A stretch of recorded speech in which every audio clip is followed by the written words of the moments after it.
అంత ప్రశాంతంగా కూర్చున్న శంకరుడు ఒక్కసారి పైకి లేచాడు.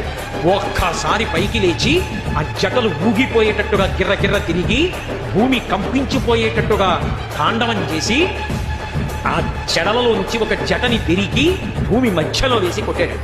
ఆయన అంత కోపంతో కొట్టేటప్పటికే అందులోంచి ఒక ఉగ్రభూతం పైకి లేచింది. అభ్రంలిహాదభ్ర విభ్రమ ప్రభ్రమ కృణీల దీర్ఘ శరీరమర ప్రజ్వల జ్వలన దీర్ఘజ్వాలిక జ్వాల జజ్వల్యమాన కేశములు మెరయ జండ దిగ్వేదండ శుంఠాపదొడ్డండ సహస్రద్యుతిహేతి సంగమప్ప వీక్షణత్రయలోక వీక్షణద్యుతిలోక వీక్షణతతి దుర్నిరీక్షమగుచు గ్రకచ కఠిన కరాల దంస్కలు వెలుంగ ఘన కపాలాస్తి మలికలు తనరా అఖిలలోక భయంకరుండగుచు వీరభద్రుడు దయించమారత రుద్రుడుగుచు. పెద్ద కపాలమాలతోటి భూమ్యాకాశములు ఏకమైపోయేటట్టుగా ఆకాశం తగులుతోందా అన్నంత పొడుగ్గా సహస్ర బాహువులతో అనేక ఆయుధాలు పట్టుకుని తల వెంట్రుకలు నిలబడి దీపాలు వెలుగుతున్నాయా అన్నంత పెద్ద చుట్టుతో ఆ పాదములకు పెట్టుకున్నటువంటి మంజీరములు జనధ్వనులు చేస్తుండగా శంకరుడికి ప్రదక్షిణం చేసి తండ్రి ఆజ్ఞ అన్నాడు.